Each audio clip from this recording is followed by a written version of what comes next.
At 8:02 on the morning of May 8, 1902, 30,000 people were still alive in Saint-Pierre. 2 minutes later, almost all of them were dead. They did not die beneath lava. Mount Pelée tore open and released a superheated ash storm.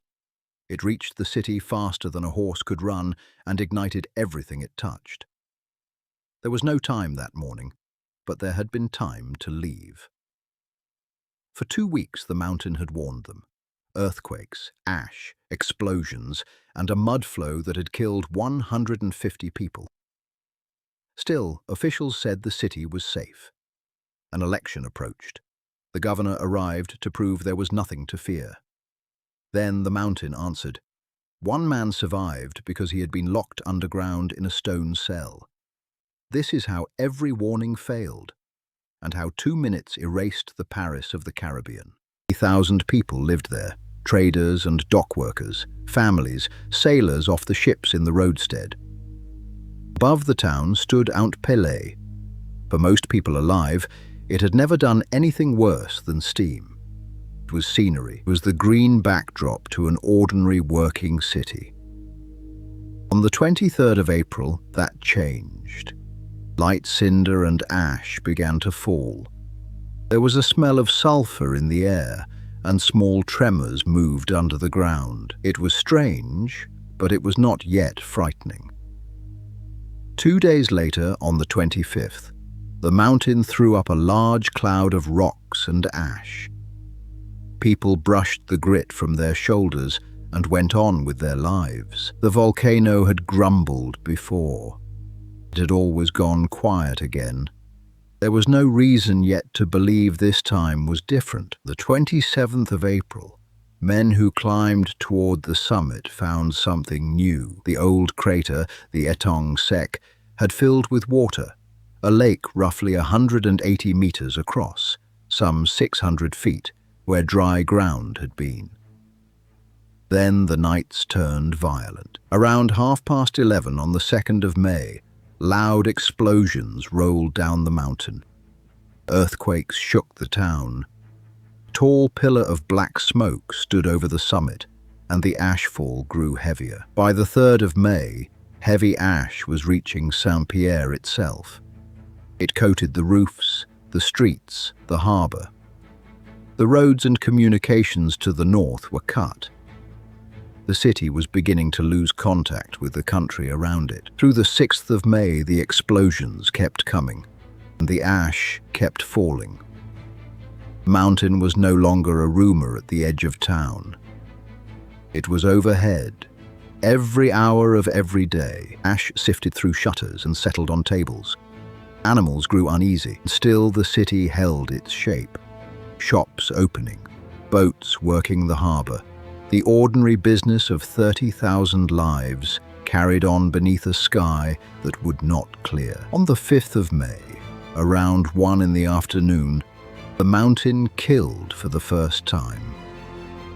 A wall of mud, lahar, came roaring down the valley of the Rivière Blanche. It buried the Guérin sugar works at the mouth of the river. About 150 people died in minutes.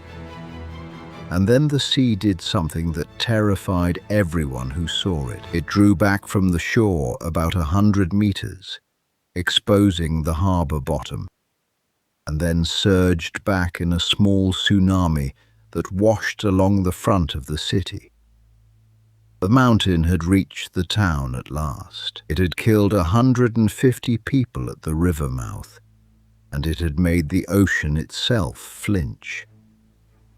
Now the fear was real. People began to think about leaving, gather what they could, and take the road south, away from the mountain. And this is the part that is hardest to accept. Most of them stayed. Why would a city sit still under a mountain that was already killing people? Part of the answer was politics. A legislative election, the second round of voting, was only days away, and there was pressure to keep the townspeople in the city so they could vote. The local newspaper, Les Colonies, urged calm. The governor of Martinique, Louis Moutet, downplayed the danger. And to prove there was nothing to fear, he came to Saint-Pierre himself with his wife and stayed. By the traditional account, officials assured the public that the city was safe. Some of that story is hard to pin down, and honest history won't overstate the motive. But the outcome is not in doubt. The people who could have fled the mountain instead waited it out. And there was a cruel logic to it. Every day the mountain roared and did not destroy the city. It taught the townspeople that they were safe. The warnings were not ignored out of stupidity. They were survived, one after another. Until the last one, the one that was different, arrived with no warning left to give. The mountain was not finished with them. On the 7th of May, an event far away seemed to settle the question. On the neighboring island of St. Vincent, the volcano La Soufrière erupted. To the officials watching Pelée, this looked like good news. Proof, they thought, that the pressure underground was venting somewhere else, and the danger was easing. That same night, a labourer named Ludger Silbaris was thrown into a punishment cell. He was in his late 20s, born near Le Prêcheur, a working man who lived by his hands. He had been jailed after a brawl in which he stabbed a man. Now he was to sit out a short term in solitary confinement. His cell was partly underground, windowless, with thick stone walls. Small bomb-proof magazine, ventilated only by a narrow grate set into the door. That grate faced away from the mountain. It was the most important accident of his life. The morning of the 8th of May, 1902, was clear. Sometime just before 8 o'clock, the side of the volcano gave way. A nuée ardente, a glowing cloud, a pyroclastic surge, burst from the flank and raced down the southwest slope toward the city. It was moving at over 160 kilometers an hour, more than 100 miles an hour. And it was incandescent, hundreds of degrees, hot enough to set the whole city alight in a single instant. Some estimates put the surge above 1,000 degrees Celsius. It reached Saint-Pierre at about 2 minutes past 8. The city caught fire all at once. The roofs, the walls, the people in the streets. There was no time to run, no time to reach a door. Whatever the cloud touched, it burned. It did not stop at the shore.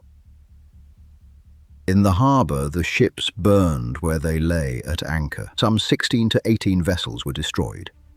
The Quebec steamship liner Roraima lost most of the souls aboard, crew and passengers together. The cable repair ship Grappler went down with all hands. Only the bark Orselina and, barely, the steamer Rodham got clear of it. In about 2 minutes, it was over. Then there was nothing. Where a city of nearly 30,000 people had stood, there was ash and rubble and fire and silence. The cathedral was a shell. The theatre was gone. The dead lay in the streets where the cloud had caught them, in a city that only 2 minutes before had been fully, ordinarily alive. The governor, Louis Moutet, and his wife were dead. The man who had come to reassure the town had died with it. So had the American consul, Thomas Prentice, and his wife with him. The world did not yet know. Communications to the north had already been failing for days, and now the city itself had simply stopped answering. Beyond the mountain, life went on as though Saint-Pierre were still there. The burned and battered Rodham, crippled but still afloat, limped away from the ruined harbour and carried the news to the island of St. Lucia. Only then did word begin to travel outward, that Saint-Pierre was no longer there. 3 days, no one knew that anyone in the city had lived. On the 11th of May, rescuers picking through the ruins heard something impossible. a human voice, screaming from underground. 3 men from Montrouge, Léon Dangy, Georges Hilaire, and Maurice Videt, dug down toward the sound. They found Luja Silbaris in his cell. He had deep burns on his hands, his arms, his legs, and his back. For roughly 4 days he had lain in the dark, burned and alone, not knowing that the city around him was gone. He survived on rainwater and the moisture running down the stone walls. His thick walls and that single narrow grate facing away from the mountain had held the fire out. The story that grew up afterward said he was a condemned murderer waiting to be executed. The records don't support that. He was serving a short punishment term, and it saved his life. Of a city of nearly 30,000, only a handful lived. Only 2 survivors are well documented from within the city itself. Silbaris and a shoemaker at the city's edge named Léon Compère Léandre. Scale of it stunned the world. In the United States, President Theodore Roosevelt sent relief across the sea, the warships Cincinnati, Dixie, and Potomac, and Congress voted emergency aid. Scientists came too. The French geologist Alfred Lacroix and the explorer Angelo Halprin arrived to study and photograph the ruins. It was Lacroix, in his monograph 2 years later, who gave the killing cloud the name that science still uses, the Nuée Ardente, the glowing cloud. When Lacroix came to count the dead, his estimate settled between 28 and 29,000, a number so close to the whole population of Saint-Pierre that the difference is almost meaningless. The city had not been decimated, it had been erased, and the mountain was not done. On the 20th of May, a second great eruption, nearly as violent as the first, tore through what remained of Saint-Pierre. It killed about 2,000 rescuers and workers who were in the ruins. On the 30th of August, another glowing cloud swept the villages near Montrouge and killed at least 800 more, the deadliest of the aftershocks that followed the city's death. Luja Silbaris was pardoned. He went on to tour with the Barnum and Bailey Circus, billed as the man who lived through doomsday. Turn to that morning. 2 minutes past 8, the 8th of May. The mountain opens, the cloud comes down, and a city that had woken that morning to its harbour and its markets ceases to exist before most of its people can rise from the breakfast table. They had 2 weeks of warnings: sulphur, tremors, a mudflow, 150 already dead. Every one of those warnings was a chance to leave, and still almost no one left. One man lived because he was locked in a cell, not because he was strong or fast or lucky enough to run, because stone walls stood between him and the fire. Everyone else was counted in a single number. Deadliest volcanic eruption of the 20th century.